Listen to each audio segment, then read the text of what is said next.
Hello, today we're gonna start a portrait. So for the first step of the portrait, I like to draw an oval,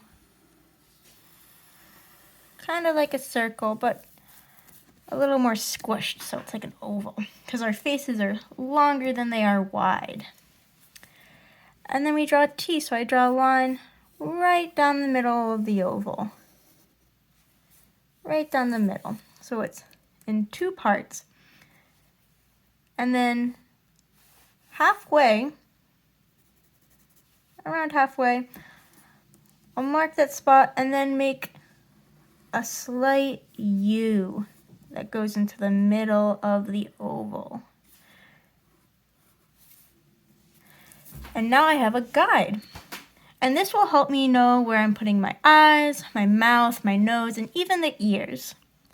So I'm going to start with my eyes.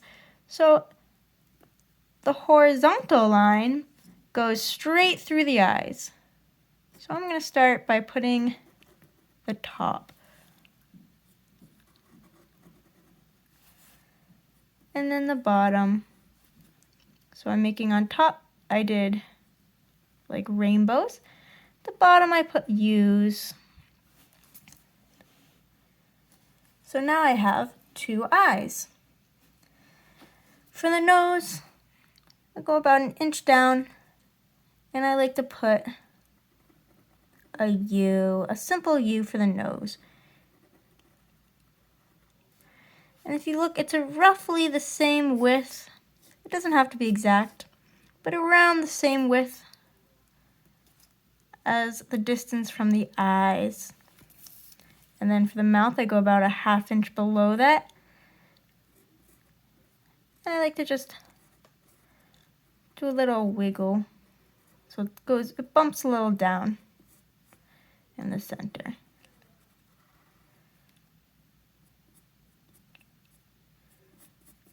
And that's also roughly around. It can be a little bigger. It doesn't have to be exact. And then I like to add the ears. So the top of the ears start at the horizontal line. So I'm going to start at the side, kind of like it comes off of it, and I do a U or like a rainbow, and then I come down, and then I end with a U, like a big bump. And then I want my face to be symmetrical, so I'm going to do the same thing on the other side. I'm going to come around, make like a little bump. This one's a little bigger, so that's why I like using pencil. It allows us to erase lines and make any fixes we need to make along the way. So now I have a basic face, and I can start adding things. Like, now that I know where the eyes are, I can start putting in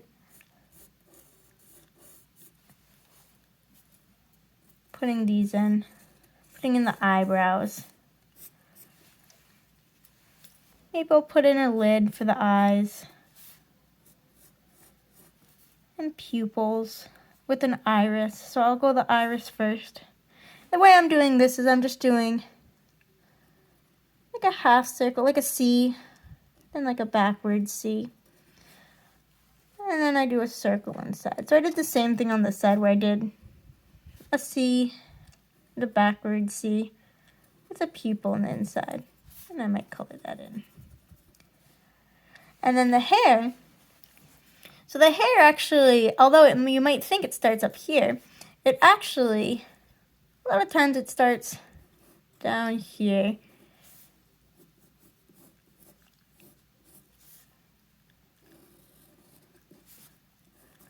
I might give them some bangs. If they had bangs, then it would come all the way up here. If they had a receding hairline, it might go all the way up here. If they have a widow's peak, I might bring it down here. I might make mine with my person with a widow's peak. And then the hair has some volume, so it might go above the top line a little bit, just to give them some more volume. And I might have the hair go behind here and then pop back here, come out on the other side. And do the same thing on the other side. I'm going to have it go down and pop out on the other side of the ear.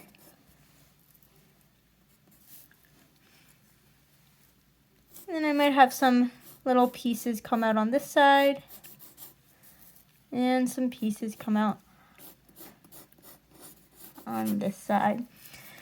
And then I might decide, I want a neck. So the way I come out for a neck, I'll start by going down and then curving out. Then on the other side, come down and curve out and then down again for the shoulders. And then at this stage, I might decide that I kind of like where it's going. So I might want to outline it. So to outline it, I can use a pen.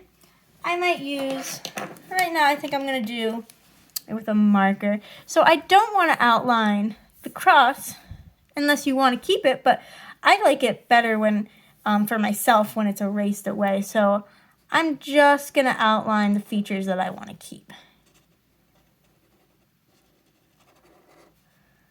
Like the mouth and the eyes. And the eyelids too. I might come back with more detail, like put in some eyelashes.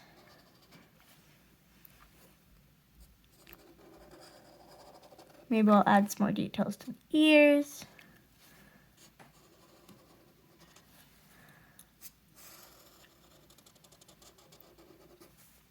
Just add lots of outlines, makes it nice and bold. And this will make it so that we can erase all our lines without having to worry about erasing the lines we want to keep.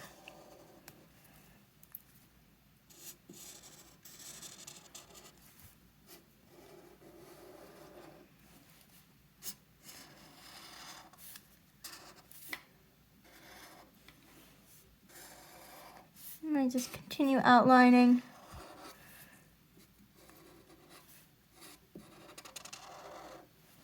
Now that I've outlined, I forgot a couple. We want to make sure that we look over, make sure we're not missing any so we don't accidentally erase anything we don't want to erase.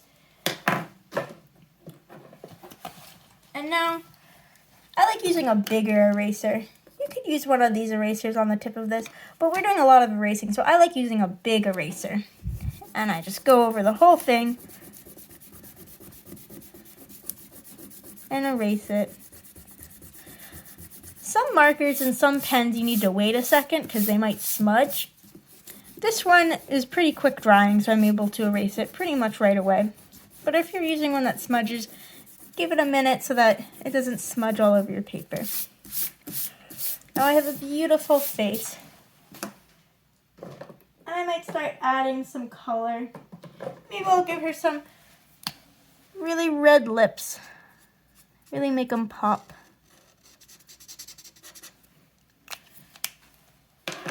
Maybe I'll give her some blue eyes. Some bright blue eyes.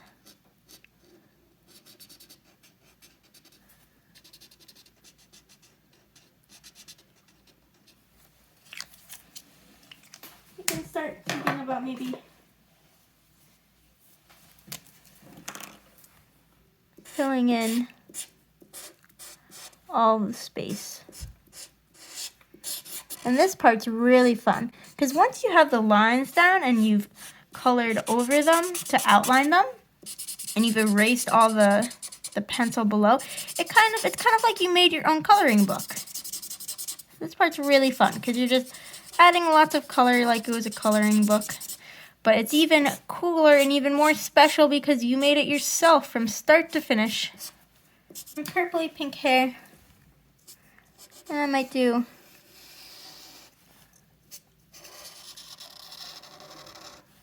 some lines. I'm going to start them all from the center because I think for this one I'm going to give her like a middle part to go with her widow's peak.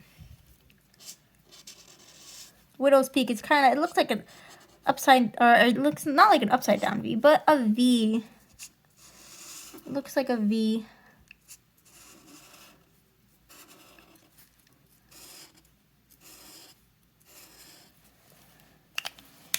I'm going to fill it in with a lighter color.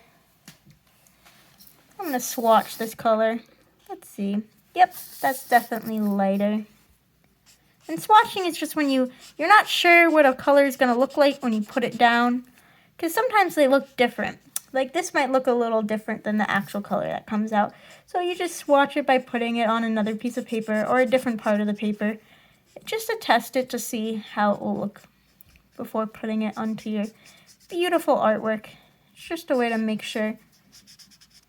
And now I have my portrait. I might put in a background for her. I think I'm going to do a background for her. I'm going to do the same thing where I start out in pencil.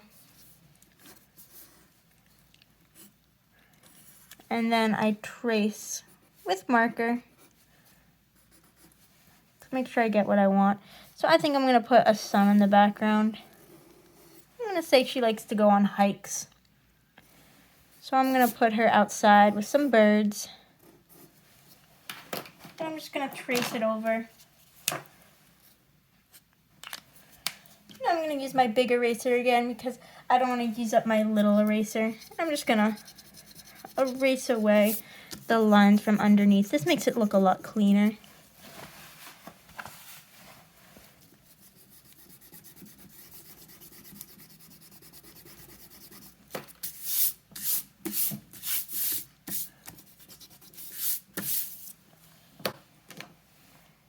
And then I might think about what color I want. I'll do orange. It's a fun color you don't really see outside. Maybe these can be imaginative mountains, because it's art. You can do whatever colors you like. It doesn't have to be true to life. Color for the sky, so I'm going to add some blue for the sky.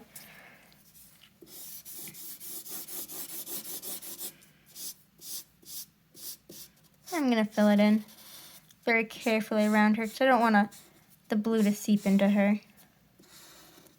And the mountains.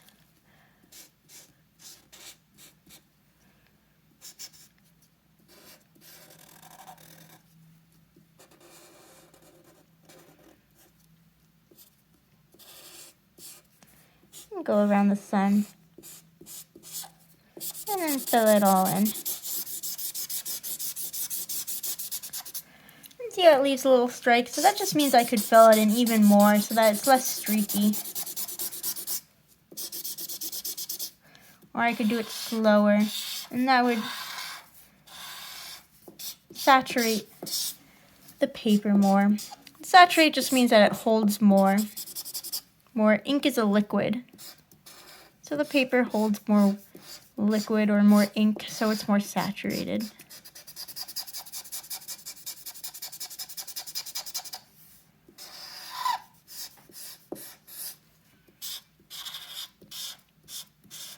And I'm almost done.